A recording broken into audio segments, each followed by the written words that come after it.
Buongiorno, benvenuti alla TG Sicilia, le principali notizie. Palermo, oggi l'autopsia sul corpo di Paolo Taormina, ucciso sabato notte dopo la confessione dell'assassino, accertato che la vittima è stata uccisa con un colpo di pistola in testa.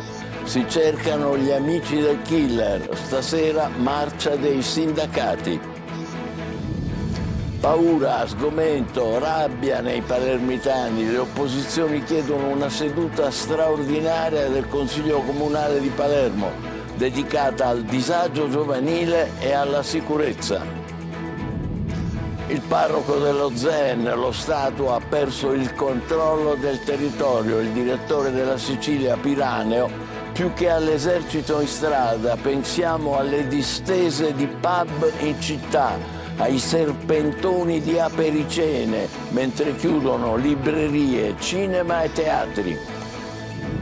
Catania, rubinetti a secco per migliaia di cittadini, in corso interventi di manutenzione della rete idrica di Sidra. Erogazione sospesa, disagi per tutti, uscita anticipata dalle scuole. Palermo, in corso il vertice della maggioranza regionale convocato dal presidente Schifani, oggetto lo scontro dei giorni scorsi nel centrodestra. Ad Agrigento la mostra Sub Tutela Dei racconta la vita del giudice Rosario Livatino, assassinato dalla stiglia mafiosa nel 1990. Calcio, ottimismo a Catania. Dopo i 3 gol e la positiva prestazione di Giuliano, il Catania prepara il big match di domenica con la capolista salernitana. Umori opposti per Trapani e Siracusa. I Granata vincono sul campo della Cavese e irrompono in zona playoff. Gli aretusei, all'8ª sconfitta stagionale, si interrogano sul futuro.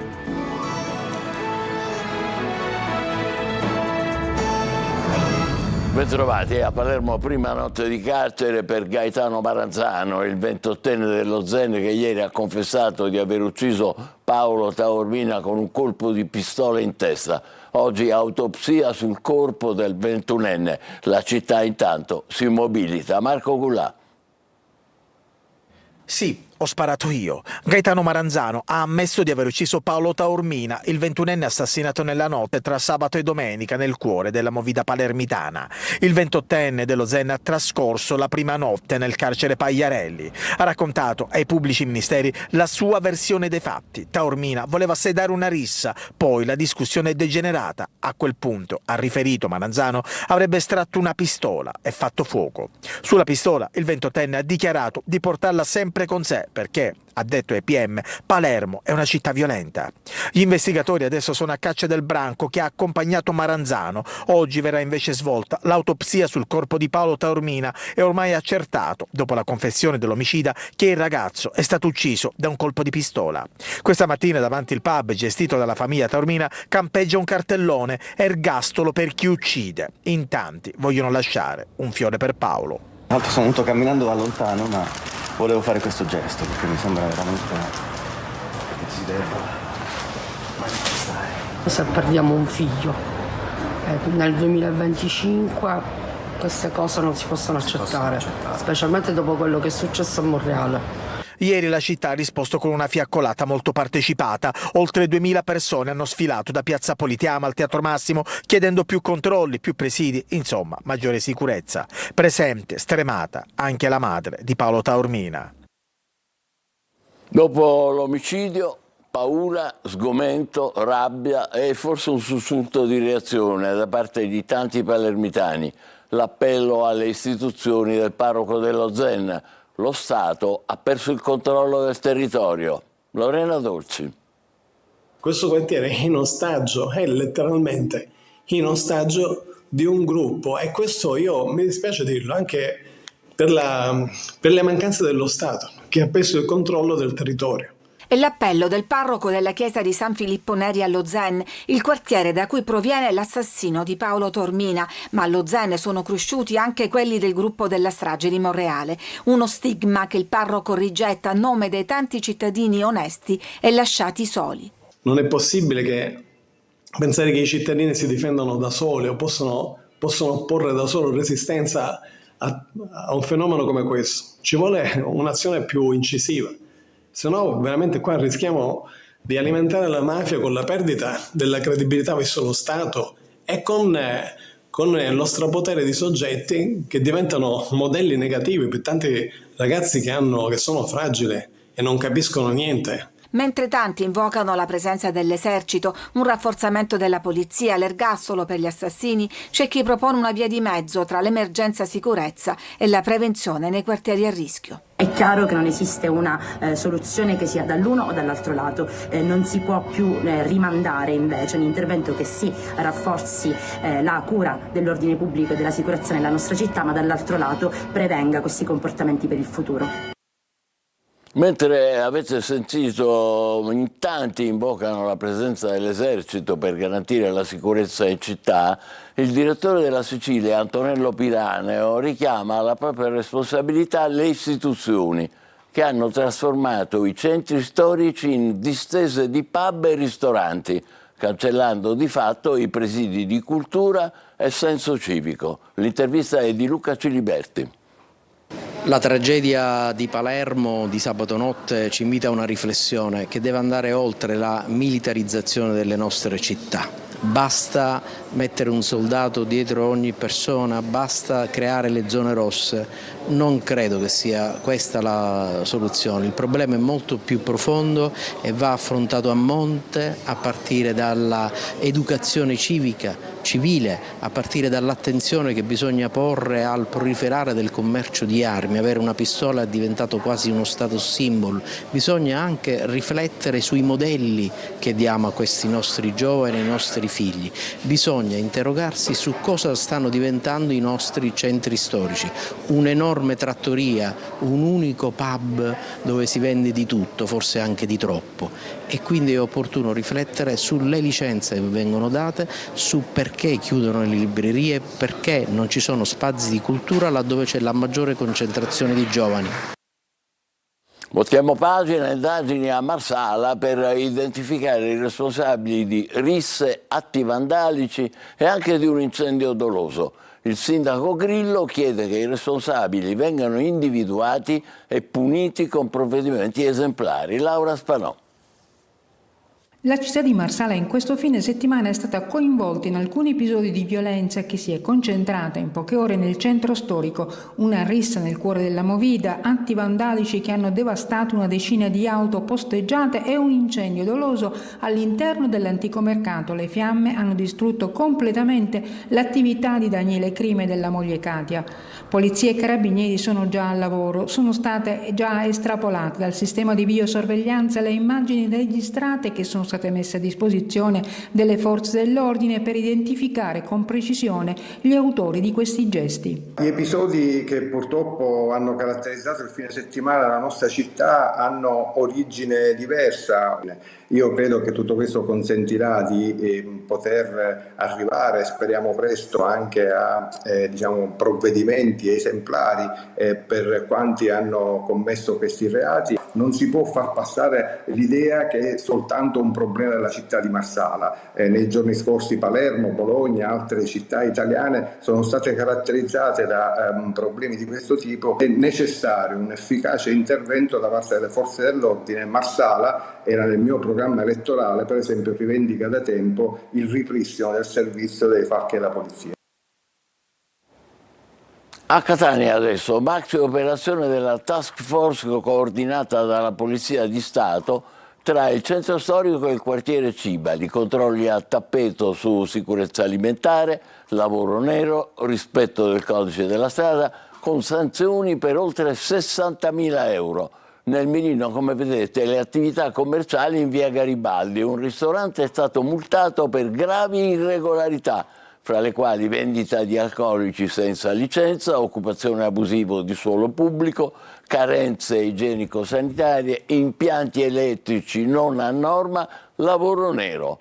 Controlli anche sulle strade, 141 persone identificate, fermi e sequestri per guida senza assicurazione o senza patente. Rubinetti a secco per migliaia di catanesi. Sono in corso interventi di manutenzione della rete idrica di Sidra, dunque erogazione sospesa, disagi per tutti, uscita anticipata dalle scuole. Tonino De Mana. Lunedì nero è a secco per mezza Catania ed alcuni comuni limitrofi come Tremestieri Etneo e Gravina di Catania. I disagi sono legati ad interventi programmati da Sidra in alcuni tratti dell'antico canale potabile in territorio di Aci Sant'Antonio e per lavori di manutenzione agli impianti di produzione. La situazione tornerà alla piena normalità tra 24 e 36 ore. Abitazioni, esercizi commerciali e scuole con rubinetti a secco ed inevitabili problemi per tutti. Da stamattina dalle 5:30 che manca l'acqua, stiamo lavorando con l'acqua imbottigliata, abbiamo problemi con il caffè, ho un'attività commerciale perché era meglio se oggi stavo chiuso. Sono stato informato ieri ascoltando il telegiornale da Antenna Sicilia. Chiamata ed uscita anticipata alle 10:30 per centinaia di studenti. Qui siamo nel polo scolastico del Leonardo da Vinci. Ingresso alle 8, uscita alle 10:30. È un disagio soprattutto per chi lavora. Mi ha chiamato mio figlio dicendomi: papà, vienimi a prendere a scuola perché è senza acqua l'istituto.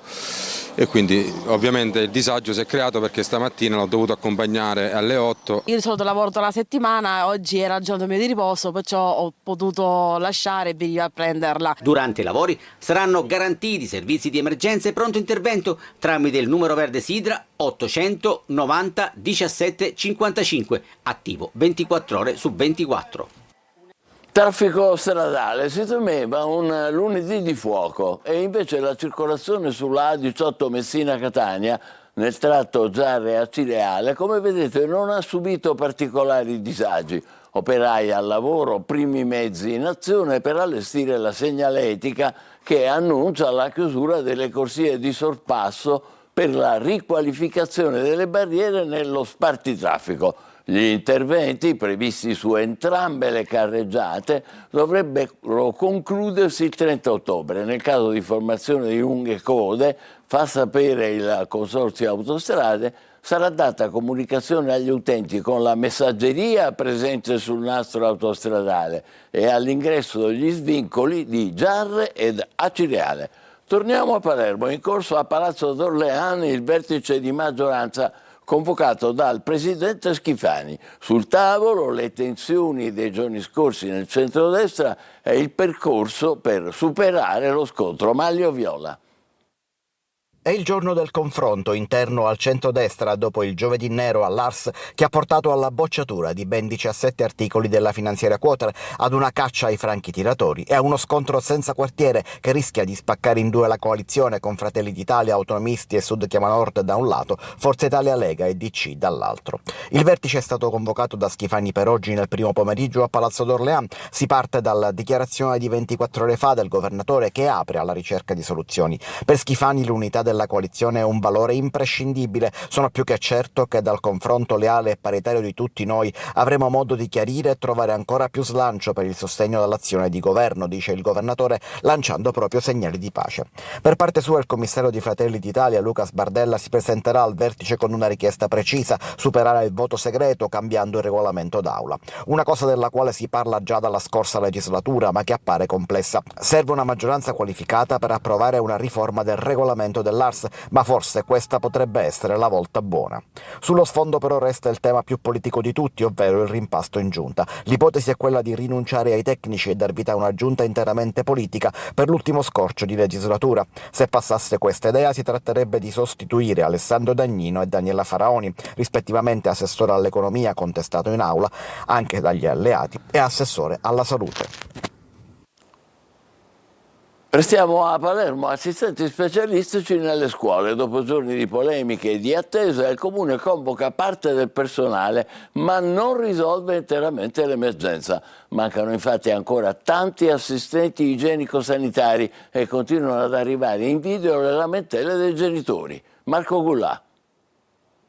Si sono schiarite sulla situazione degli assistenti specialistici nelle scuole palermitane. Il comune ha convocato parte del personale, ma non mancano le polemiche, intanto per i tempi e poi per il numero degli assistenti, insufficienti secondo i sindacati rispetto ai tanti alunni che hanno bisogno, soprattutto per chi ha delle disabilità.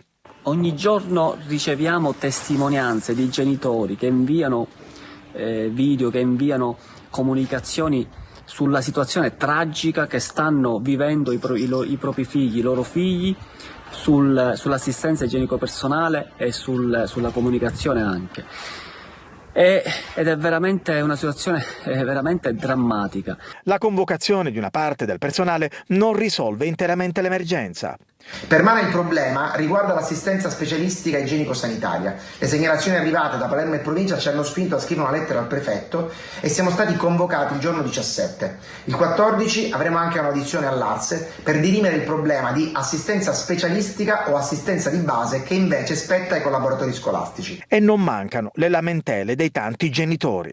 Questa mattina incontro una mamma che mi parla di tutta la sua disperazione. Lei, da quando è cominciata la scuola, da settembre, rimane lì, fuori, ad aspettare di essere chiamata, perché suo figlio ha il pannolino. Si bagna spesso, si sporca spesso, ma nessuno lo può cambiare. Mio figlio continua ad arrossarsi, voglio dire, a infiammarsi nella parte bassa, giustamente perché il pannolino non viene cambiato spesso.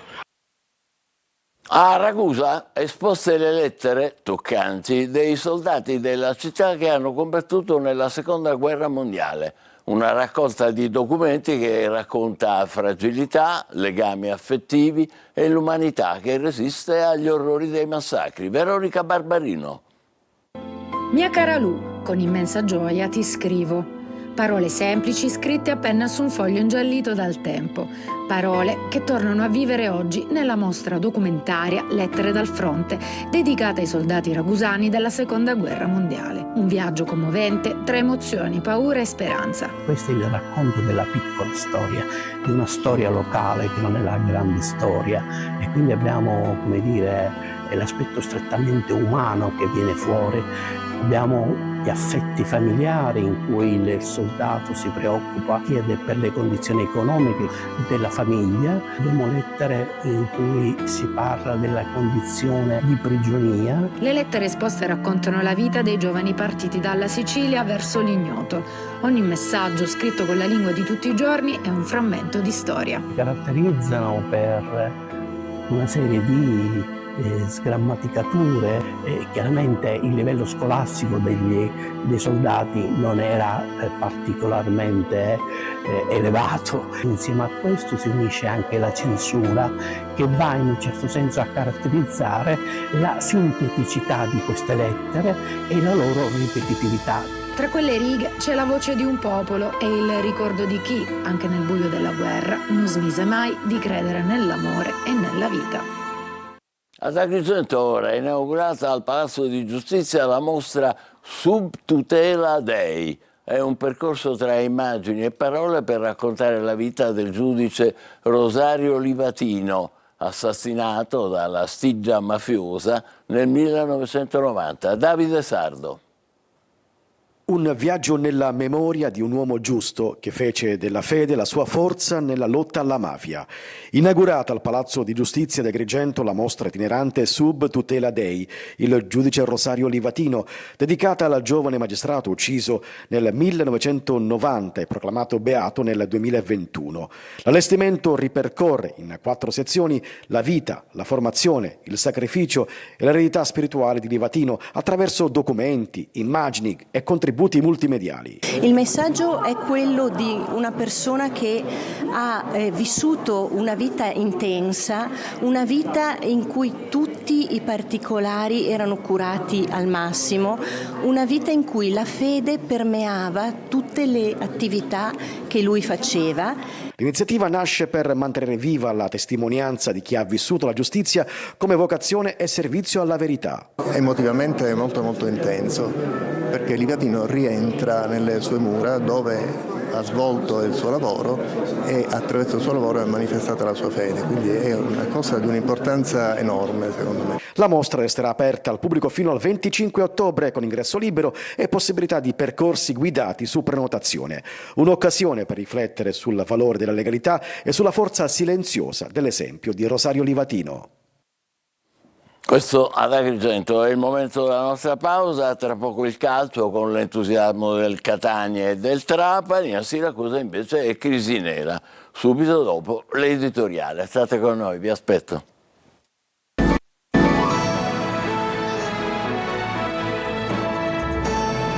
Calcio, il Catania domenica aspetta la Salernitana per il big match di giornata. Ottimismo in casa rossazzurra dopo la vittoria di Giuliano. Marco Carli. L'obiettivo è stato raggiunto, arrivare al doppio match interno con le rivali dirette rinvigoriti da una vittoria e da una prestazione positiva, anche ottima nel primo tempo. La settimana del big match con la Salernitana di Capomaggio e dell'ex inglese prende avvio dopo il successo di quest'ultima con il Monopoli, con la rete del centrocampista che piaceva al Catania. In attesa che gli esami strumentali chiariscano le condizioni di Cicerelli, che alla quinta entrata ai suoi danni ha deciso di fermarsi a Giuliano e nei giorni in cui se ne saprà anche di più su Torre del Grifo. Tanta carne al fuoco dunque, sul campo c'è l'idea di un Catania che sta diventando consapevole. Il sorriso di Toscano a fine gara e l'invito a divertirsi rivolto ai giocatori rivela la fiducia del momento. Sempre in attesa della miglior condizione di Caturano, Aloi e Rolfini, intanto ci sono allenamenti ancora più utili in funzione proprio della presenza di quasi tutti i giocatori. Insomma, la squadra è pronta al doppio incontro, la classifica recita -4 dalla Salernitana, -1 dal Benevento, che nell'ultimo turno ha strapazzato l'Altamura, come ha fatto per certi versi col Giuliano il Catania. La partita dall'alto valore specifico in Campania ha fatto da preludio ai match con le squadre campane più forti. Il Catania è pronto. Stati d'animo opposti per Siracusa e Trapani. I Granata hanno vinto a Cava dei Tirreni avvicinandosi alla zona playoff. Gli azzurri invece all'8ª sconfitta adesso devono valutare la situazione. Francesco Triolo.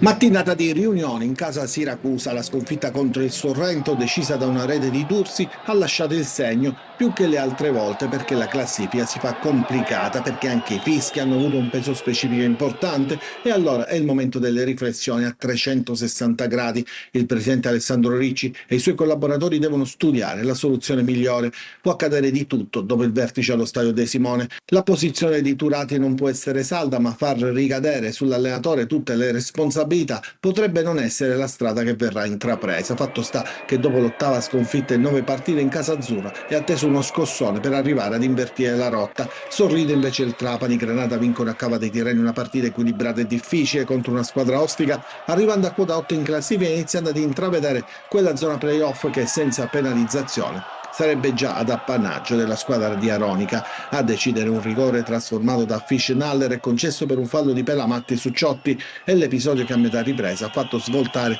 il match verso i Granata, attesi domenica prossima dalla seconda trasferta consecutiva in casa dell'Atalanta Under 23.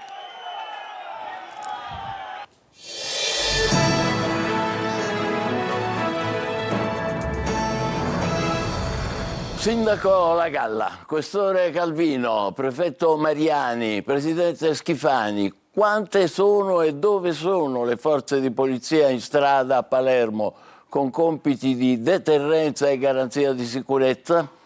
Quanti agenti, carabinieri, finanzieri danno la necessaria tranquillità ai palermitani? Non parliamo dei vigili, la polizia locale che nel capoluogo non si è irrobustita, diversamente da Catania, per i ritardi noti del Consiglio Comunale. Capita. A questo proposito, abbiamo detto poco fa, è in corso un vertice della maggioranza a Palazzo d'Orléans, ma lo diamo per scontato, dopo gli sgambetti dei franchi tiratori dei giorni scorsi, non avrà il tempo per occuparsi di sicurezza nelle città. Allora, sabato notte non c'era una sola divisa dalle parti della Champagneria. Da troppo tempo il capoluogo ha bisogno di deterrenza, lampeggianti, pattuglie a piedi, lungo i marciapiedi, tra i locali pubblici, presidi, posti di blocco, per restituire un minimo di tranquillità ai cittadini. Non lo diciamo solo noi, ormai è un coro. Stasera i sindacati confederali e le ACLI faranno una marcia silenziosa appunto per fare rumore. Cracolici denuncia troppe le armi tra i giovani e annuncia che l'antimafia andrà allo zen. C'è chi vuole il pugno duro, con presidi, perquisizioni, e chi si domanda cosa aspetta il ministro Piantedosi a intervenire. La Confartigianato chiede l'esercito in strada e non è la sola, anche perché non c'è più tempo ormai per fare sociologia. Sindaco, questore, prefetto, governatore, voi che ne pensate? Meglio, che fate? Ci fermiamo qui, appuntamento alle 20, grazie, buon pomeriggio.